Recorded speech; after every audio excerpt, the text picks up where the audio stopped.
Are you trying to take your drawings from Kim Jong Glazer to Kim Jong Gi, but you don't know where to start? Well, congratulations, because MRD is here to fix that, baby. This is going to be an extra long, jam-packed video about the basics of drawing people in perspective. So grab your paper and pencil, buckle up, hold here for double speed, and let's get ready to go. This video is not going to make a lick of sense unless you had 3 prerequisites. 1. This video is called How to Draw People in Perspective. This video is not called How to Draw People. You should have already mastered proportion and drawing people from the basic angles. The front angle, the back angle, the side angle, and 3/4. 2. Have an understanding of 2-point perspective. At the very least, you need to understand it enough to draw and manipulate boxes in space. And finally, the most important prerequisite. Prerequisite 3, you have to have a simplified mannequin that you can use, rotate, manipulate without having to fully render each of the sketches that you do. Getting better at drawing anything is a numbers game. If I'm practicing rendering, yes, I want to take these through to their conclusion. I want to make sure that everything is looking anatomically correct. But if I'm practicing perspective, the guy that makes 10 drawings that look like this can tell you astronomically more than the guy who makes 1 drawing that looks like this. Mannequins are useful for making a lot of drawings very quickly. Damn, y'all, watch this back. Why didn't y'all tell me my hands were this ashy? Damn. All right, let's jump into it. Human beings are bilaterally symmetrical. What does that mean? It means that if you took a human being and folded them into half, the major landmarks of the body would all line up with one another. So if you look at the shoulders, elbows, top of the legs, knees, ankles, all of these are going to line up across the body. If you track these, what I call horizontals, they all happen to be parallel lines. If you were to enclose somebody in a box, just like these 2 lines are parallel, these lines are parallel. If we draw a horizon line, which is eye level, and we draw a vanishing point, what vanishing points are designed to do is to track parallel lines. If I were to come out and draw a rectangle very simply, even though these 2 lines are converging as they approach this vanishing point, these are meant to represent parallel lines. The second vanishing point in this equation is meant to describe the depth of whatever box that you're looking to design. These sets are also parallel lines. These 2 lines are meant to represent perpendicular lines. One vanishing point is meant to describe the parallels or the horizontals. The other is to describe the overall depth of that box. So naturally, if I wanted to draw a human body, and let's say my eye level is at eye level for the character that I'm looking to draw. So whoever I'm looking at is looking at me from eye level.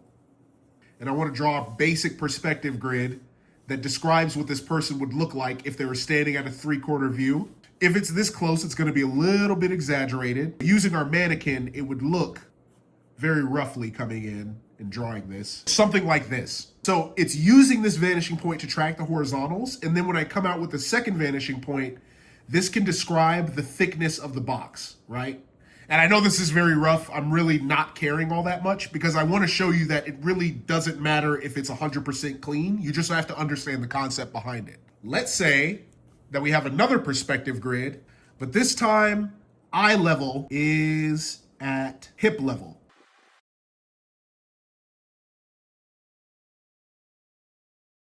The person would look something like this. What you'll notice is that if I'm relying on a 2-point perspective grid every single time that I want to draw people, it's going to get very time consuming. I know that a lot of you are very Kim Jong-gi brained. You want to learn to draw without guidelines. So the question that follows is, how can I get better at not using this perspective grid every single time that I want to draw people? And the best way to practice it, in my opinion, or at least what worked for me, is using a dumbed down, simple perspective grid that doesn't rely on eye level and doesn't rely on vanishing points. What would that look like?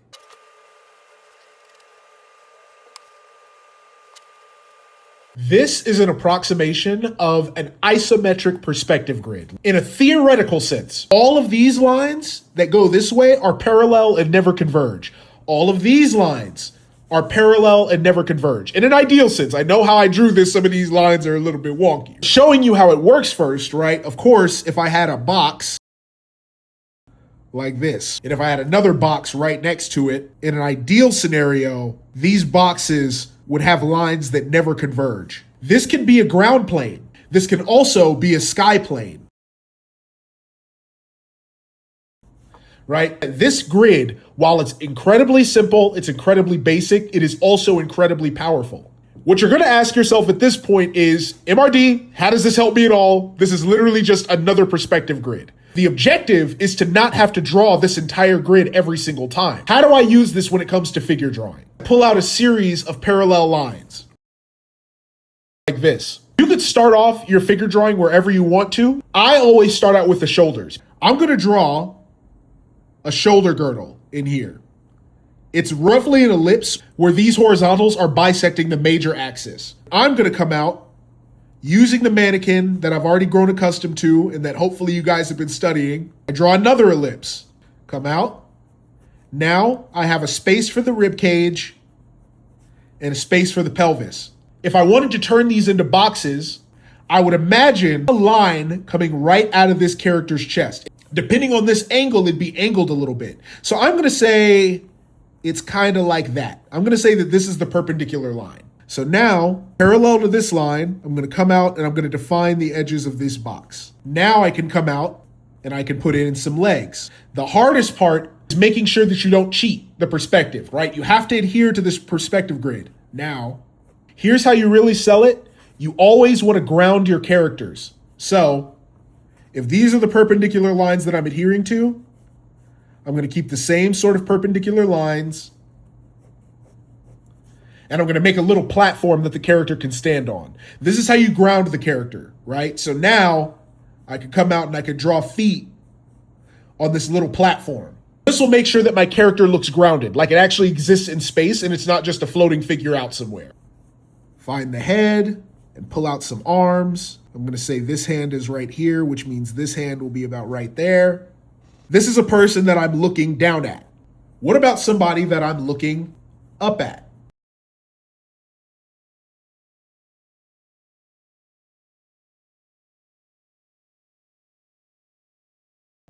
And I've got two figures, one that I'm looking down at, one that I'm looking up at. When you first start doing this, what you're gonna notice is that your figures end up looking like this, right? Really stiff, and you don't really know why.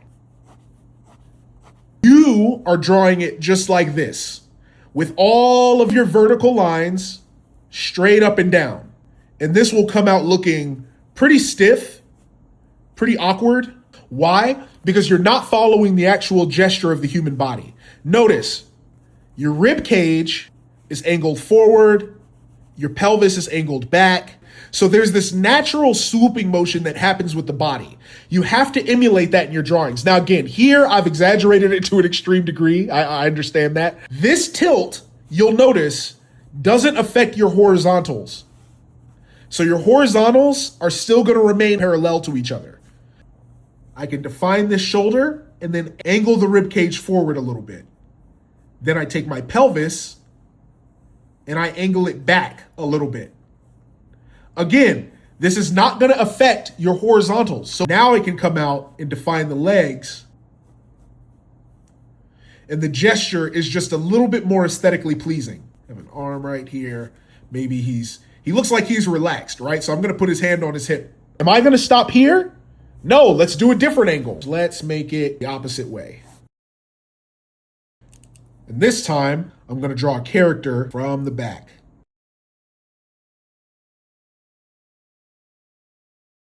Right? Now, that's looking down. What about looking up? If you're having trouble with this, sit and think about it. Like I'm sitting here thinking about, okay, how am I gonna attack this if I'm looking up at somebody? Let me think.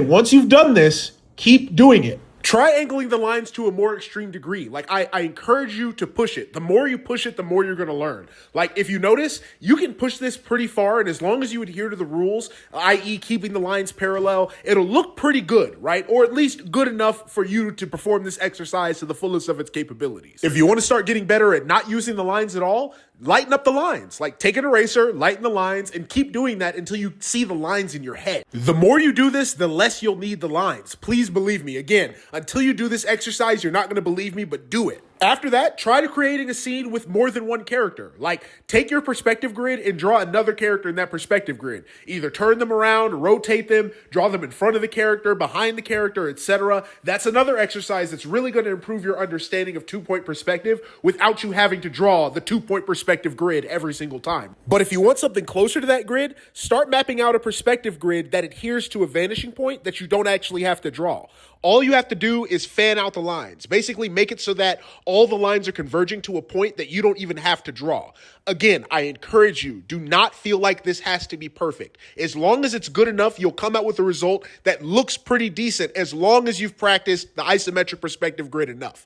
Again, if you've practiced the isometric perspective grid enough, this should be pretty easy for you. And if it's not easy for you, you probably haven't practiced it enough. I'm just going to be frank with you. And don't just do this once. Do this a few times. Like, try it from a few different perspectives. I'm just showing a very basic one here, but try it from other perspectives as well. And once you've repped that over and over and over again, I guarantee you, you'll start being able to neglect the lines entirely. Whenever I draw figures now, if I'm just drawing a figure, I only draw a perspective grid to check my work after I've completed the figure, like you're seeing on screen now. I don't really use a perspective grid to draw my figures every single time. Why? Because I've done hundreds of exercises that look exactly like the ones that I'm trying to teach you in this video.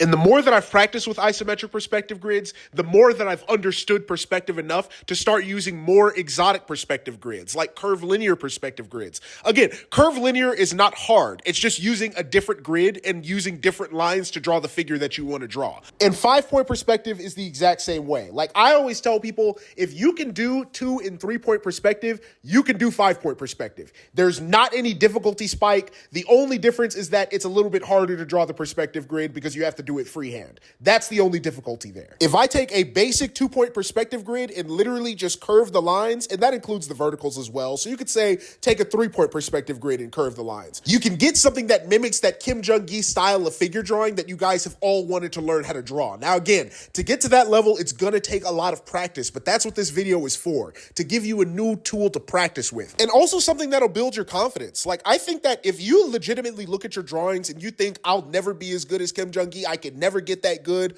why are you drawing? Like, quite frankly, why are you drawing if you don't think that you could be great at it? Why are you drawing if you don't think that you could be as good as the best people who've ever done it? Like, the point of drawing and the point of exercises like this is that this is always available to you. The only thing that's limiting you from being as good as Kim Jung-gi is the amount of time that you're investing in drawing and the amount that you're practicing. So look, I'm not saying that I'm at that level. I would never imply that. I'd never say that, because right now I'm still at that basic level. But what I am saying is, on a conceptual level, when I look at one of Kim Jung-gi's drawings, I understand what he's doing and how he did it, even if I can't mimic it myself.